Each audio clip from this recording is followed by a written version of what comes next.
97 लाख का कर्जा चूका गुरुजी केवल दीप लगाने से शिव को। और आपने जो दीप बताया था, और वो दीप की गणना आज फिर कर रहा हूं इस व्यासपीठ से, फिर बाबा के धाम से। ये मीरा भयंदर की पवित्र भूमि पर अगर वो चरित्र सामने आया है और वो दीदी के माध्यम से अगर बात निकली है, तो उन दीप की गणना फिर बोल रहा हूं इस व्यासपीठ से, फिर वर्णन करूं। जो आपने दीप बताया था, उस दीप के प्रभाव से आज हमारा 97 लाख का कर्जा बाबा ने 3 महीने में चुकाया। कैसे व्यवस्था करी, क्या व्यवस्था करी, ये वही जानते। वो 2 दीप आज अगर कथा निकली है ज्वालासुर की, तो अपने भीतर वो 2 दीप का महत्व अपने अंदर उतार कर रखी है। वो 2 दीप साधारण नहीं है, जो हमने पहले 7 साल पहले भी कथा के माध्यम से बताया था। यदि आप लोग YouTube पर कथा सुनते होंगे, जब व्यक्ति हताश हो जाता है, कर्जे में लगा लूम हो जाता है, बहुत दुखी हो जाता है, कुछ भी नहीं रहता, फैक्ट्री नहीं चलती, व्यापार नहीं चलता, कोई काम नहीं चलता, ना कोई व्यापार चल पाता है, टूटकर आखिरी में सोचता है अब बच्चों का भरण पोषण कहाँ से करूं, परिवार को कैसे पालूं, मर जाऊं तो अच्छा है। मेरा उन लोगों से निवेदन है, मरना किसी चीज का हल नहीं, उसकी कृपा होना चाहिए, उसकी दया होना चाहिए, किसी दूसरे की सामर्थ्यता नहीं। केवल देवता देंगे पल्ला झाड़ कर, और मेरा कुबेर भंडारी देगा छप्पर झाड़ कर, और वो देता है, साधारणता में नहीं देता, थोड़ा बहुत तो देता ही नहीं है। पूरी कथा को देखिए, 10 साल 20 साल 30 साल की कथा निकाल कर देखिए, पूरी कथा की वीडियो आप निकालिए, हर वीडियो में आप देखोगे भगवान ने जिसकी भी गोदी में बच्चा दिया, एक तो कम दिया, 2 ज्यादा दिया, क्योंकि उसकी रीति है देता छप्पड़ फाड़ के,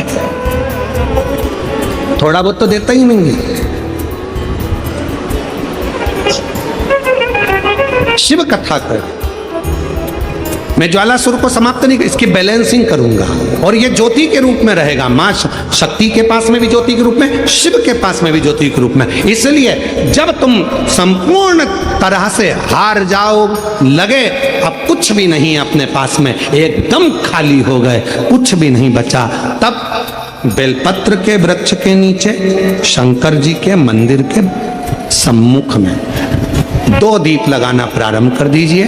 एक लंबी बाती का दीप, एक गोल बाती का दीप, एक शक्ति का, एक शिव का, दोनों दीप घी के दोनों सामने रखो, बाबा को प्रार्थना करो।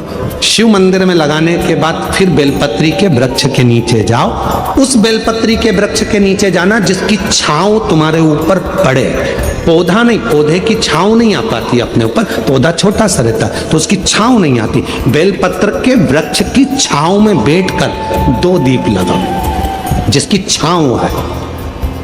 2 महीना नियम ले लो, शाम के समय पर दिन भर मेहनत करूंगा, परिश्रम करूंगा, अपने व्यापार को बढ़ाऊंगा, कर्म करूंगा, मेहनत करूंगा, और शाम को प्रदोष काल में मेरे घर का कोई भी व्यक्ति जाएगा, शिव मंदिर में 2 दीप और बेलपत्र के वृक्ष के नीचे 2 दीप लगाएगा।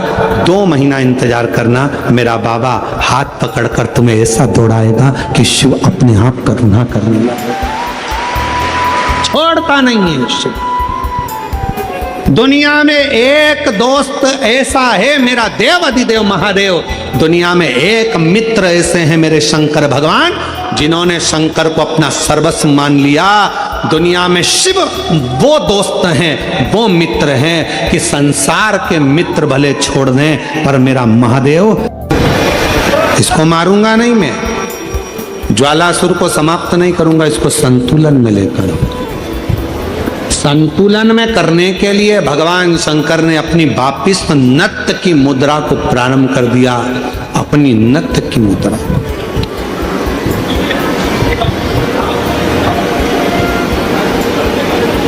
और जो भगवान ने नत्य की मुद्रा को, नट लीला को करना प्रारंभ करा कि वो जो ज्वालासुर था उसकी अग्नि शिव के चारों तरफ परिक्रमा करने लगी, और वो ज्वालासुर आखिरी में शंकर भगवान की शरणागति में पड़ गया। बाबा भोलेनाथ कृपा कर, दया कर, शिव जी मुझ पर कृपा करिए। शंकर भगवान ने कहा क्या चाहते हो ज्वालासुर? हम जानते हैं कि तुम मेरे द्वारा प्रकट हुए हो, तुम समाप्त नहीं होगे। मैंने तुम्हारा संतुलन बराबर कर दिया है ज्वालासुर, तुम्हें कुछ चाहिए तो मांगना। ज्वालासुर ने कहा बस बाबा ऐसी कृपा कर दो कि मैं आपसे दूर ना रहूं, आपसे दूर ना रहूं। और ये शक्ति मां जगत जननी जगदम्बा अंबा भवानी के कहने पर आपने नृत्य किया था, तो मैं मां आद्य शक्ति से भी दूर ना रहूं और आपसे भी दूर न रहूं। शिव और शक्ति से मुझे दूरी सह नहीं जाएगी। शंकर भगवान ने कहा ठीक है, आज से तुम एक ज्योति प्रकाश के रूप में रहोगे। और शंकर जी कहते हैं पूरी दुनिया में जहां कहीं भी मेरे शिवलिंग की पूजन होगी वहां तुमको ज्योतिर्लिंग के रूप में पूजा जाएगा और शिव ज्योतिर्लिंग के रूप में पूजित होंगे। शिव ज्योति दो देवता हैं,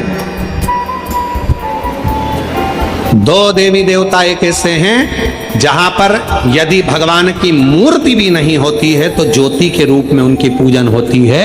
देखिए माँ दुर्गा, पार्वती, जगतजननी, अम्बा, जगदम्बा, माँ दुर्गा एक ऐसी हैं जिनकी मूर्ति भी नहीं होती है तो ज्योति के रूप में उनकी पूजन हो जाती है। वो ज्योति के स्वरूप में पूजा जाती है, ज्योति के स्वरूप। अपनी किस्मत का ताला, अपनी किस्मत का ताला तुम खोलते चलो। श्री शिवाय नमस्तुभ्यं तुम खोलते चलो। श्री शिवाय नमस्तुभ्यं तुम खोलते चलो। श्री शिवाय नमस्तुभ्यं तुम बोलते चलो। श्री शिवाय नमस्तुभ्यं तुम बोलते चलो। अपनी किस्मत का ताला हो, अपनी किस्मत का ताला हो, अपनी किस्मत का ताला तुम खोलते चलो। श्री शिवाय नमस्तुभ्यं तुम बोलते चलो। श्री शिवाय नमस्तुभ्यं